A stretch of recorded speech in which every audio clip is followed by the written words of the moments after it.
everybody. Welcome to the Keeping Up with the Nerds mini cast. We are going to be talking Eternals today, and we also have a special guest.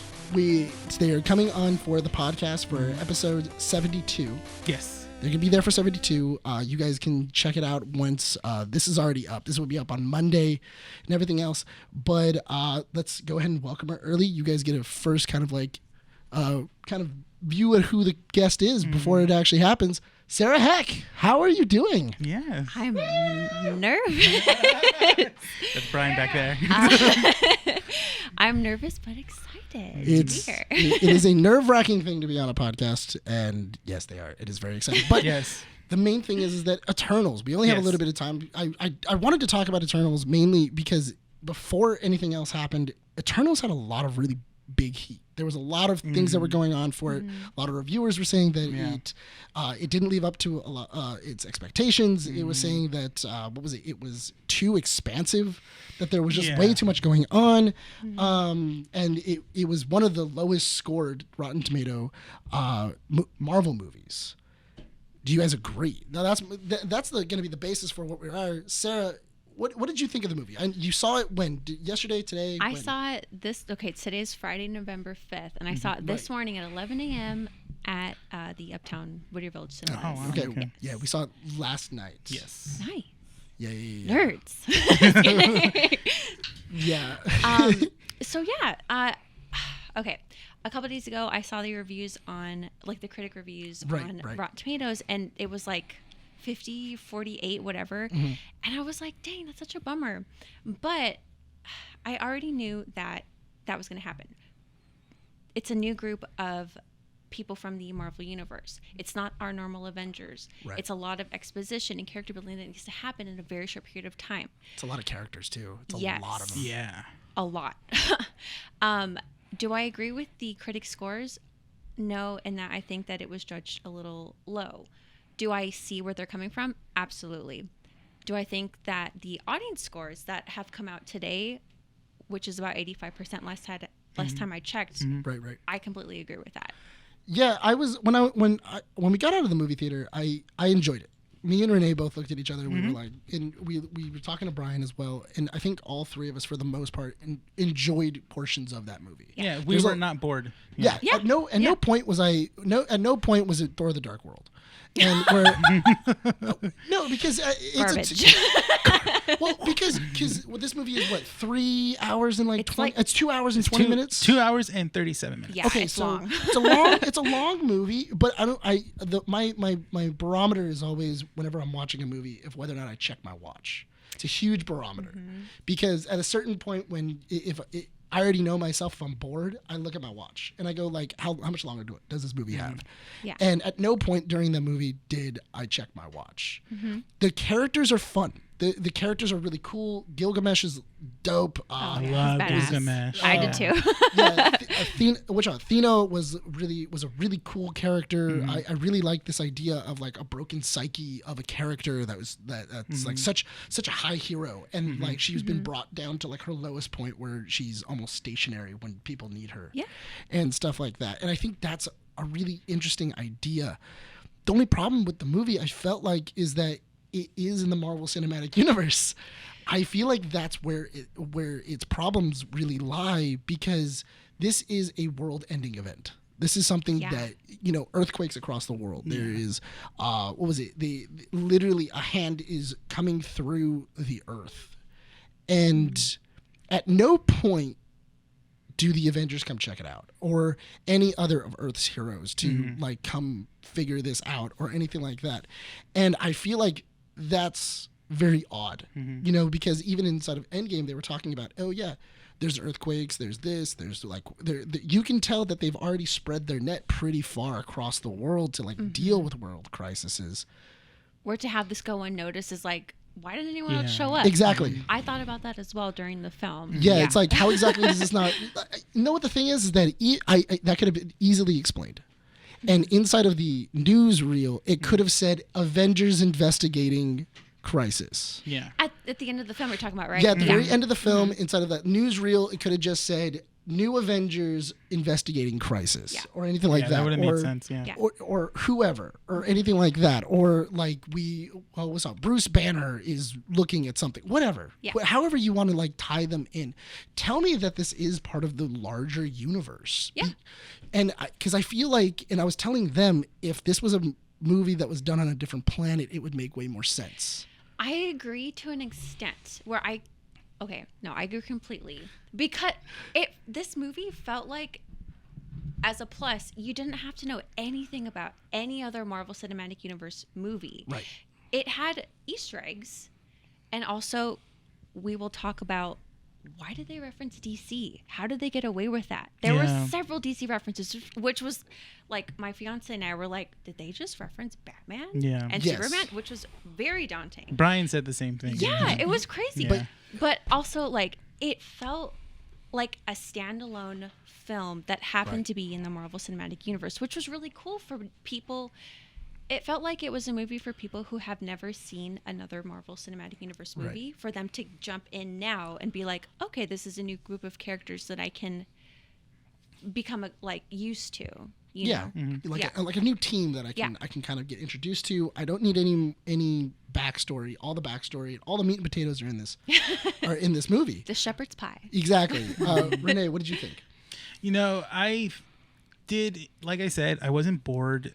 Watching it, there were some scenes where I was like, well, that could have not been in there. I think one scene that I think we talked about was maybe it was the there was one scene I think you mentioned, it was like, was it them getting married, or you said something funny about that, but there was like one scene where we agreed there was like, that did not need to be in there. Was it the sex scene? There it is. It took me. I was like, "What are we?" Yeah. They kissed for too long, and then they're naked, and I heard people in the audience being like, "What?" That's the thing, and like, I really didn't stop there though. That's the thing. You're seeing movement and reactions, and you're like, and it was like, it was a little. It took me. It was like, we've never seen like Captain America, but it was just weird. I've never seen Captain America on top of Peggy. What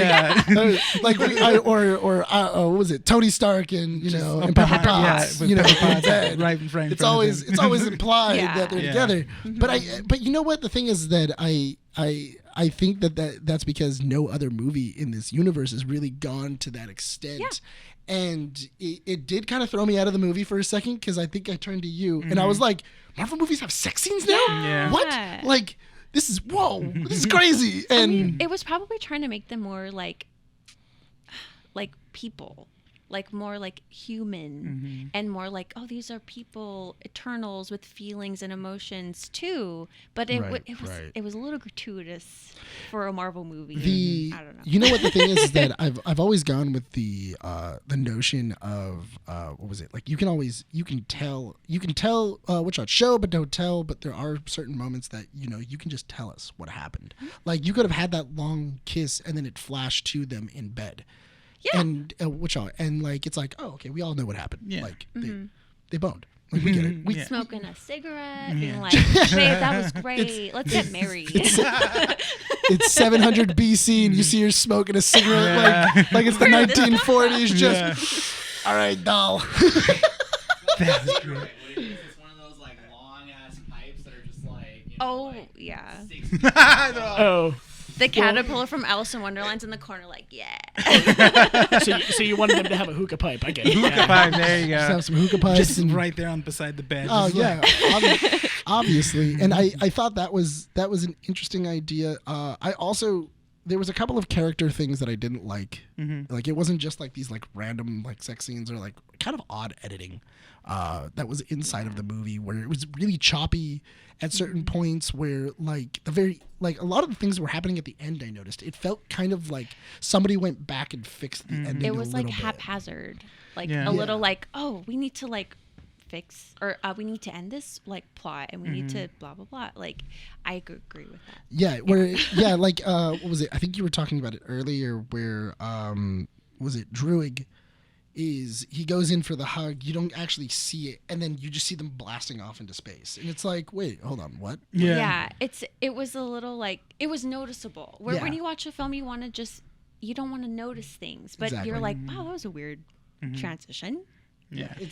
There are a lot of weird transitions that are in this movie. I mean, don't get me wrong. It's good. The movie is entertaining. It's a good film. It's not the greatest Marvel film. It deserved a better score. Yes and no. Yeah. That's the weird part. Is critically, I can totally get where they're from, where they're coming at. Where it's like editing was weird. There was some gratuitous stuff that wasn't necessarily in there. There's a lot of backstory for certain things where it's like, okay, we're spending a lot of time in Babylon. The exposition scene where the movie's telling you exactly what you're supposed to know I was like, you said there were no check your watch moments. I didn't check my watch, but I was very aware of how long that part of the movie. You know what? You know what? It may just be because I'm a person who likes exposition. Like I love when people are talking. Sure. Like it's cool when you have an action scene, but like when people are having like a really good conversation, I really like watching it. But when it's noticeable. Exactly. Yeah. I do know what you mean of like, okay, this is some stuff I'm going to need for the end of the movie. And you're like doing your notes and it's like, okay, cool. Add that to my notes. I'm going to need this at the end. But yeah, I just thought it was so weird. There was just a lot of like really weird things that happened at the end. And everything else. What do you think, Rene? So, for me, I had a good time watching it, but at the same time, like I said, there was a lot of fluff that I felt like was unneeded. But overall, I think to kind of like wrap it up soon is if Kingo, the character, and also and Gilgamesh weren't really in it, those actors, I feel like I probably wouldn't have enjoyed the movie. They really kind of saved the movie for me. Completely. They are, and also I did have a problem with that as well because Kingo is by far probably one of the best characters in the movie. He's my favorite Eternal.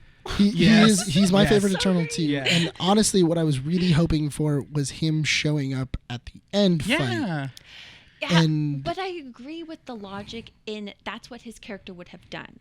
I agree with that because everyone in the film refers to Icarus as boss or the other leader. So it's true to his character what he did. He's like, we can't beat him, so I'm not going to be of any use to you guys. I got to step out.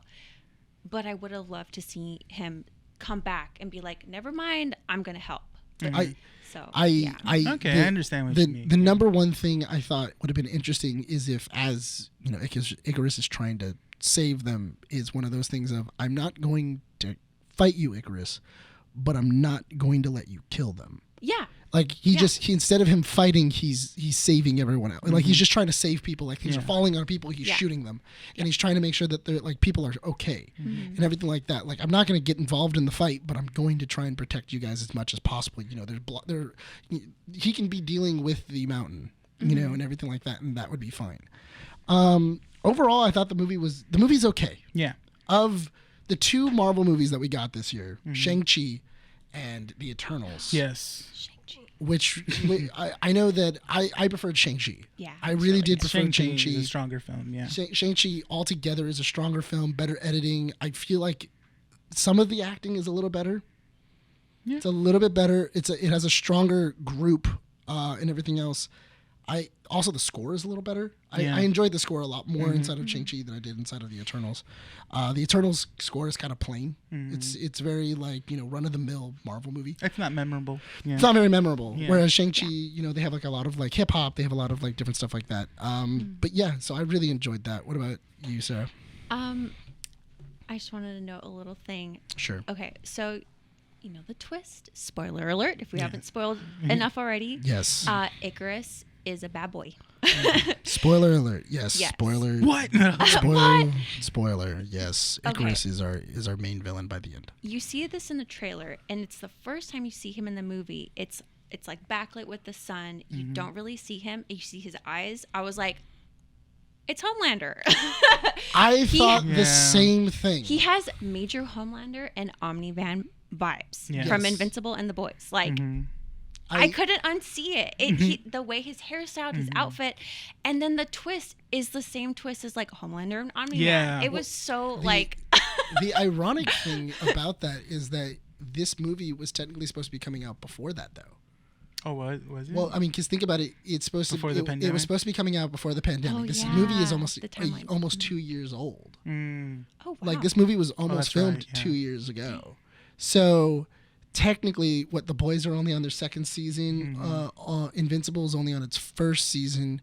So if it would have come out where it was supposed to, you would have probably gotten a little bit of the boys, but you wouldn't have gotten like everybody else. You wouldn't have gotten Omni-Man. You wouldn't have gotten, because that became kind of like a staple during the pandemic. I don't know why. Yeah, it's like it's Superman.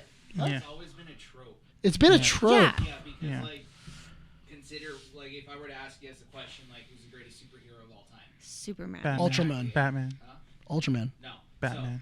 So, like the obvious answer is Superman. He's Batman. The one that fly, the laser vision, the suit, Batman. everything like that, right? Yeah. So you always have that trope when it comes to writing, where like, what if Superman became evil? It's the same. No, they pick me up.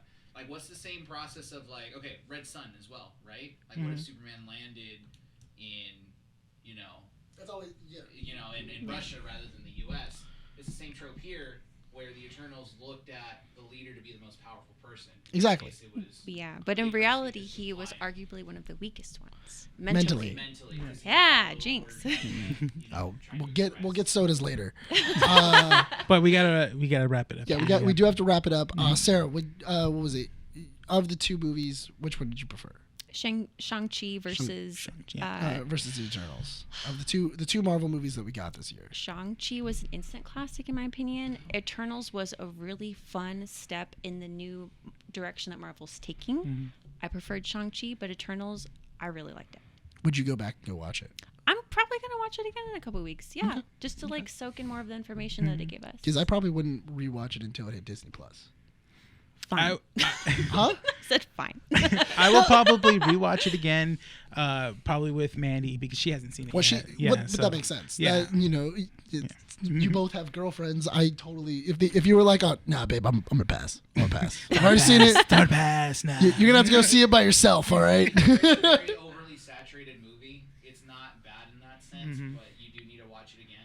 Yeah, it does. It does deserve a second watch. Yeah. Yeah. It does. That type of movie where it's like I didn't pick up any names until about 45 minutes into the movie. I'm like, oh, that's Cersei. Oh, that's it. Yes, yeah. That's because you never watched Game of Thrones. You didn't have that training.